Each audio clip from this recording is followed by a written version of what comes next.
This is a Time Warner Cable Sports game recap. I'm Bob McElligott. On Friday night, January 30th, the Syracuse Crunch had a very important home game with division rival, the Lake Erie Monsters. It was a game where the Crunch was looking to pick up points and move up in the North Division, although that's not exactly the way it worked out for them.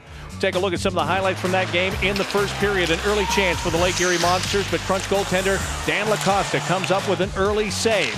Later in the game, it was Tyler Wyman's chance for Lake Erie as a shot from John Vigilante is knocked away. Vigilante actually had a couple of chances in tonight's game for the Syracuse Crunch, but it was a wraparound goal by Matt Hendricks that put Lake Erie on top by the score of 1-0. Lake Erie would then go on later in the game to add a couple of empty netters. Tyler Wyman doing his job coming into Syracuse and pitching the shutout.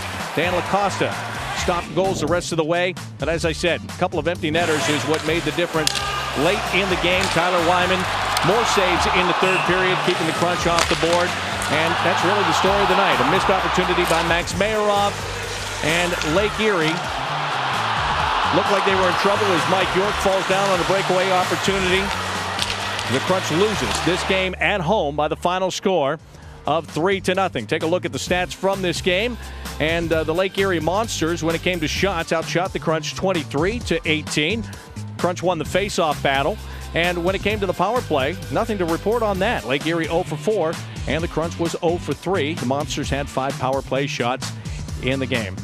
So 3-0, the final score. Lake Erie beating the Syracuse Crunch. Disappointing home loss for the Crunch, who looks to rebound.